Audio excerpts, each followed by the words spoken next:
Lily and Rachel were slowly walking through the mall doing some window shopping. They hadn't noticed yet, but there were two men walking near them.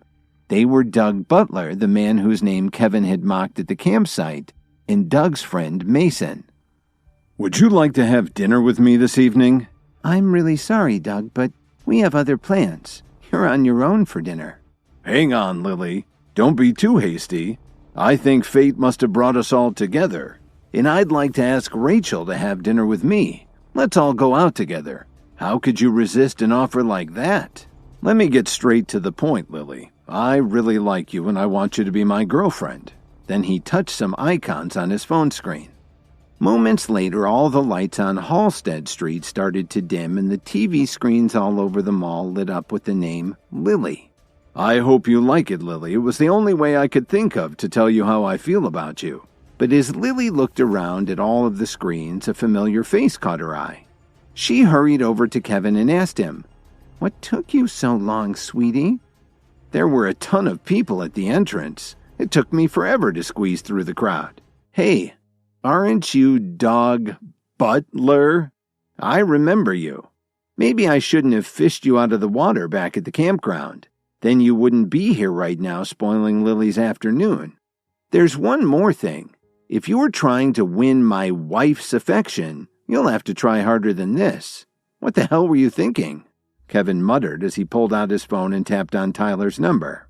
Less than 10 seconds later, the entire mall went dark and all of the screens went black. Everyone looked up and saw thousands and thousands of rose petals falling from the sky like raindrops. Then the enormous dot matrix sign on the blimp spelled out, "Lily and Kevin forever." Kevin took Lily by the hand and said, "You've been through a lot over the past few years. You've had to put up with everyone trash-talking me, and you've put up with all the ridicule. Let's put all that behind us now and think about our future. I love you, Lily. Will you marry me? Again?" Suddenly, a huge commotion interrupted this touching scene and everyone started to panic. Kevin looked over and saw a huge group of men dressed in white holding out large knives as they ran through the crowd. There was a large middle-aged man leading them and he looked like he was ready to kill someone. It was Craig Hill, Nolan Hill's father. "Lily, you and Rachel should get out of here right now." "Kevin!" "Lily, let's go. If Kevin is running at them, he must know what he's doing. We'll only slow him down if we stay here." "It looks like you're here to avenge Nolan?" "You've ruined my son's life.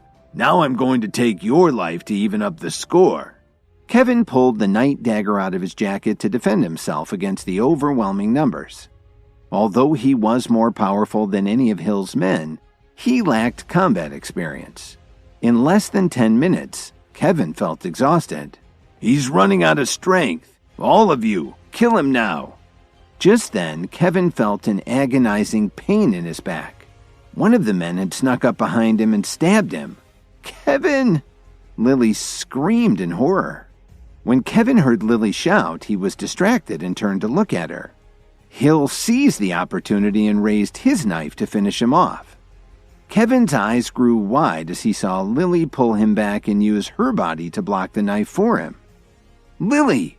Kevin's eyes were burning, and his night dagger was trembling in his hand. 500,000 to whoever kills him." A second later, a dozen of Hill's men rushed at Kevin, all at the same time. Kevin moved through them like a blur, slashing all of them in what seemed to be a single lightning-fast movement.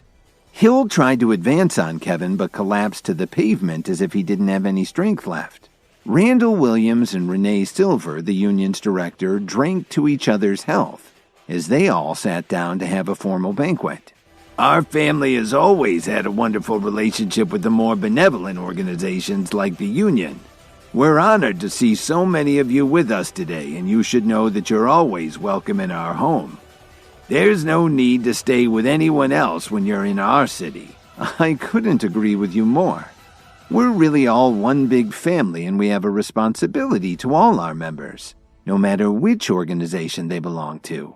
It's in our interest to protect each other from the 3 evil groups that still threaten all of us. When they heard her say this, Randall Williams and his family got very uncomfortable and tried not to let it show. After all, the Williams family had just joined one of the evil organizations that Renee Silver was talking about. Do you happen to know someone named Kevin Williams? Yes, I do. Why do you ask? I've recently spoke with a young woman in Chicago. She told me that she saw a young man named Kevin Williams who was in possession of a power pill. So I'm wondering if he's related to any of you. When the Williamses heard that, they burst out laughing. Kevin actually got his hands on a power pill? How could a loser like him have managed that? Since you just arrived here, there are some things you may not be aware of. First of all, yes, Kevin is indeed related to the Williams family, but he's no longer one of us. He's become something savage, something. Kevin was at Downtown General. He was pacing anxiously in the waiting area outside the operating room. Lily had been in there for hours. How's my wife? Lily had already woken up from the anesthesia and was staring at him with her big eyes. How do you feel, honey? It hurts. That knife was meant for me. You shouldn't even be here. Because I'm your wife. How could I stand there and do nothing? Just then, the door opened and Dorothy walked in with some of her friends. Lily, how are you? Don't worry, Mom. I'm fine. Mom, I'm sorry. It's all my fault that I didn't. As soon as Lily can get out of bed, I want the two of you to get a divorce. Mom, please calm down. It's not Kevin's fault at all. I'm just going to step out and find out what meds Lily needs. He decided it would be a good idea to leave the room for a few minutes. Mom, were you out playing cards again? Don't be silly, Lily.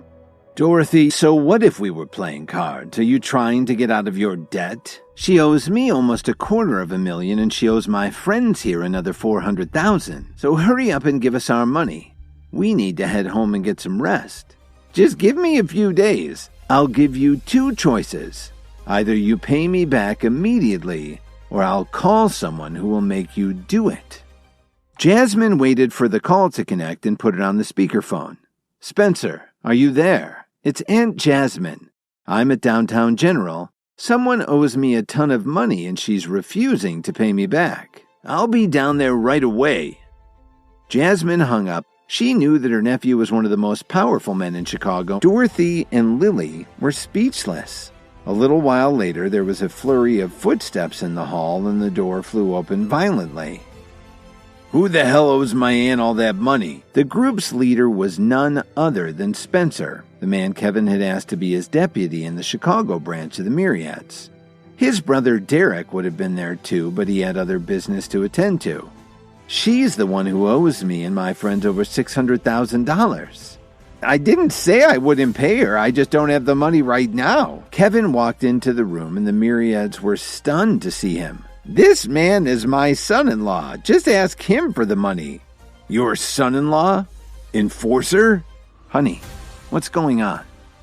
They came to ask for money. Then she told Kevin what had happened between her mother and the women who were in the room. I'll cover her debt. Please, Enforcer. I couldn't possibly take anything from you. What's wrong with you, Spencer? My aunt doesn't know who you are. Please accept my apologies. Jasmine realized she was getting nowhere. She and her friends quickly walked out of the room. Come along with me. I've got something I want you to do for me.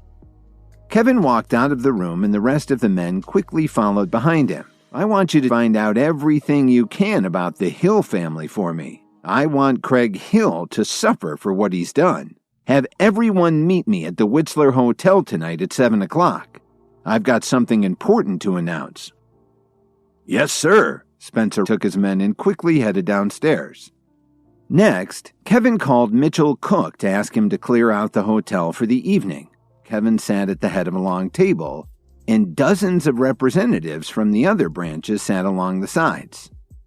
Enforcer, we finished our investigation. The most important ones are Craig Hill's 5 adopted children. They're quite advanced in their training and they've obviously benefited from herbal medications. Their compound is heavily guarded. They're expanding their operations to Chicago. So what's your plan? From what we've found out, Craig Hill's 5 adopted children all have different hobbies and interests. We can use that to set up a trap for them. All right. Then I'll leave the details up to you. The next morning, Kevin washed up quickly and drove straight to campus. Hello, everyone. I'm Professor Colt, your medicinal herb instructor. I'm in charge of teaching all of you how to concoct pills and make herbal medicine. A few minutes later, they arrived at the science building and headed into the pill room. Today, I'm going to show you how to make the healing pill. Its main purpose is to treat all kinds of external injuries. Under normal circumstances, it only takes 2 hours to take effect and heal your injuries. She used the equipment on the table to measure and prepare the ingredients in the bowl. Then she lit a Bunsen burner on the table. Dalton, you and Penny should leave the room right now. What's wrong? Professor Colt must be distracted by talking too much while she's working. She just missed an important step and the bowl is going to explode in less than 5 minutes. Kevin told Dalton and Penny that they needed to get out of the room before Professor Colt's pill bowl exploded. Professor Colt, you're making a big mistake with this pill. If you turn off the flame now, there shouldn't be too much damage. If you put out the flame now, the pill will be ruined. She was a member of the union and was actually their chief apothecary. It's just that you didn't use any of the grass in that container as you were measuring your ingredients. 2 minutes had already passed and Kevin could see that the bowl was getting too hot. You could feel it from several feet away. This isn't good. Everyone get down, Kevin yelled. He was done trying to explain and grabbed Professor Colt, pulling her to the floor as he protected her with his body. It was like a volcanic eruption throwing a wave of hot air across the room. Professor Colt was absolutely stunned. But Kevin didn't have time to worry about what his classmates were thinking. Since he'd been closest to the table, he'd also borne the brunt of the heat and debris from the explosion. His clothes were shredded and burned, and he had serious burns on his back. Professor Colt glanced around the pill room and saw the destruction. Send the injured students to the infirmary. Everyone else should go back home to rest. Kevin decided to head home and change his clothes. On the way out, Professor Colt stopped him. How did you see the problem with the pill? Tell me honestly, do you know how to concoct herbal medicine? You're right, Professor, but I only know how to make a few kind of pills, Kevin replied modestly. It's really a good thing to know how to concoct a few kinds of pills. There's currently a great need for more apothecaries. Kevin, I see that you have some talent. Do you want to participate in the apothecary contest? First place earns admission to the Herbalist Society. Second place earns an advanced technique, and the third place winner only gets $750,000. If you want to participate, come along with me. All right, Professor Colt, I'll go with you. After saying goodbye to Professor Colt, Kevin headed home and his phone suddenly rang. Hey, Kevin, I just want to let you know that the executive director's birthday is in 2 days. Everyone needs to drop what they're doing and head back to headquarters for the celebration. Don't forget that you're our messenger now, Marshall reminded him. I understand, said as he hung up. 2 hours later, Lily and Kevin were taking a stroll hand in hand. Kevin, why don't we go into that jewelry store over there? Two of them headed into the store. As soon as they walked in, Lily spotted a diamond ring that she wanted. Lily, what a coincidence to bump into you here. The man's name was Clancy Redmond, and the woman's name was Danica. They were both Lily's classmates from college. I didn't expect to see you guys here.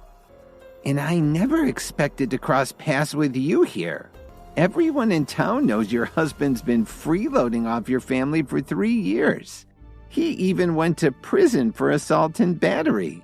My husband is doing very well now, thank you. How much is the ring we were looking at? How could a delinquent like you even afford it? Then she turned to the associate and asked, Are you going to wrap this up for me? The price is $7 million. I don't care. I want it right. Hubby, let's go home. Don't worry, Lily. Since you like it so much, let's buy it, Kevin said with a warm smile. He took out his bank card and tossed it nonchalantly on the counter. That our store doesn't accept discount cards. Mr. Arnold, the store's manager, had been listening the whole time. He walked over to the counter. Where did you get this card? Quickly handed the card to the salesperson. She took Kevin's card and swiped it into her card reader. A moment later, everyone heard the tone that told them that the transaction had gone through. "Is it wrapped yet?" "Yes, sir, it's ready." She handed him the bag. Her hands were actually shaking a little, she was so nervous. "Here, Lily, if you decide that you don't like it, you can always throw it away." They were all shocked to hear him say that. "Hubby, you're so good to me." She didn't care how many people were there and gave Kevin a big kiss. Just as Kevin was about to say something else to irritate Clancy, his phone suddenly rang. When he checked the caller ID, he saw that it was Phoebe Anderson. "Kevin, are you free now?" "What's the matter?" "If you have time, come to the antique store on Belmont Avenue near Ravenswood as soon as you can. I think you know the place. I need your advice on something really important." "Got it." Before Kevin could finish speaking, he got a strange, overwhelming feeling that whatever Phoebe wanted him to look at was going to be very critical for him. Kevin got a very serious look on his face and said to Lily, "I have to go." After Kevin and Lily parked, they walked quickly to the shop where Phoebe was waiting. Truman Anderson was negotiating with a middle-aged man in a three-piece suit. "What's going on?" "The owner of this shop has been a good friend of my father's for many years. He recently got this antique jewelry box. However, my father can't tell whether this thing is real or fake, so I called you. This young man is Walter Beckett." Kevin reached out and touched the box, and he furrowed his brow as he studied the low-relief decorations. "Walter, what do you think about this item?" Truman ignored Kevin and spoke. "Truman, I just don't think it's worth the price." As far as Truman was concerned, Kevin was a bad influence. So he asked Mr. Jordan, the store owner, to invite Walter to come to Chicago and then get in touch with his daughter. "What's the seller asking?" $2 million. "Yes, it's worth it. You should take it." "That's ridiculous." "It's not that I don't believe you, it's just that I believe Walter more. It's not just a gold jewelry box.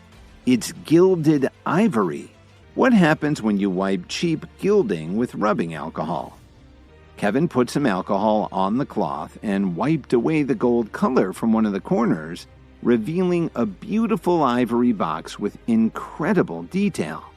The light coat of gold leaf had obscured a lot of the original artist's work. In order to sneak this piece into the country, someone covered the ivory with a cheap coating of gold leaf. "Hang on, Truman. I'll make a quick video call and get my teacher Tristan Gabriel to help you sort this out." Walter pulled out his phone to make the call. "Sir, I just appraised an antique jewelry box, but someone here said that it's worth 10 times more than my estimate." Walter pointed his phone camera at the box on the counter. Then Kevin spoke directly to the camera. "Tristan, open your eyes and take a good look at the box. You can see that it probably belonged to the French nobility in the 14th century. My guess is it was involved in a marriage proposal. Don't you think so? Or do you need to get new glasses?" "Is that you, Kevin? I'm sorry I didn't notice it was you." Truman was absolutely speechless as he tried to figure out how Kevin knew the man. "Sorry to have bothered you with this, my friend. I'll call you back when we have more time to chat." Then Kevin disconnected the call on Walter's phone. "So, Truman, do you still want to buy this medieval ivory box?" "Of course I'll buy it. I guess we'll go take a little stroll."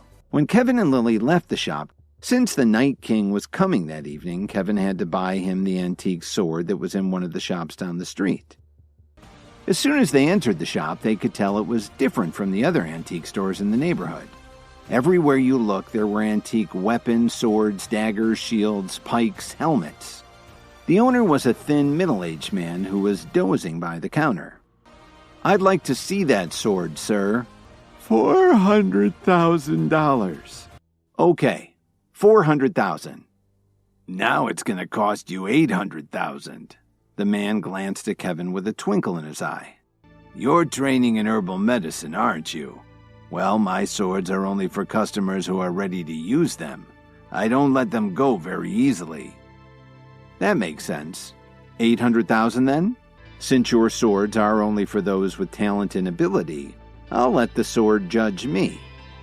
The shop owner took a long, hard look at Kevin, then he turned around and took the sword off the shelf and put it on the counter. Kevin stretched out his hand and trapped the sword with his fingers. "It's a good sword. I'll take it." Kevin pulled his black bank card out and placed it on the counter. "No, you don't choose the sword. The sword chooses you." The man pulled out a long wooden box and placed the sword in it. "Why are you doing that, sir?" "Well, you said that you'd let the sword judge you. Let's see what happens." He pushed the box towards Kevin and then he sat back in his chair. He yawned and closed his eyes. "I've had enough of this. Let's go, honey." Lily tried to pick up the big box so they could leave, but no matter how hard she tried, she couldn't even move it. "I told you that my swords are only for those who are ready for them. Weren't you listening?" "I'll try." When he put his hand on the wooden box, the store's owner suddenly opened his eyes and a slight smile appeared at the corner of his mouth. All of a sudden, the expression on Kevin's face began to change. He started to feel a bit of a shiver and goosebumps started to pop up on his arms. The wooden box vibrated for a moment. "Thank you, sir. Now, please leave. You've interrupted my nap." Kevin got to his apartment at Corwin Tower. The Night King stood up from the couch and turned toward Kevin. Kevin rubbed his head and tossed the wooden box on the floor. "The name of this sword is Cold Arrow." He slammed the sword against the fireplace mantel and all the rust instantly fell away. The Night King took his hand and cut it with the blade of the sword. "This sword has been dormant for so many years. It needed some blood to wake it up, and now that it has absorbed my blood, this sword will answer only to me." He put down his sword. "Tell me what you found out." The appearance of the Myriads, the Alliance, the School for the Healing Arts, all the powerful and rich showing up in Chicago with very advanced training in herbalism and martial arts. It's like there's a storm brewing. "You're right. There are good and bad forces at work, and they're converging on the city. You found your way into 3 of the organizations, but there are many more.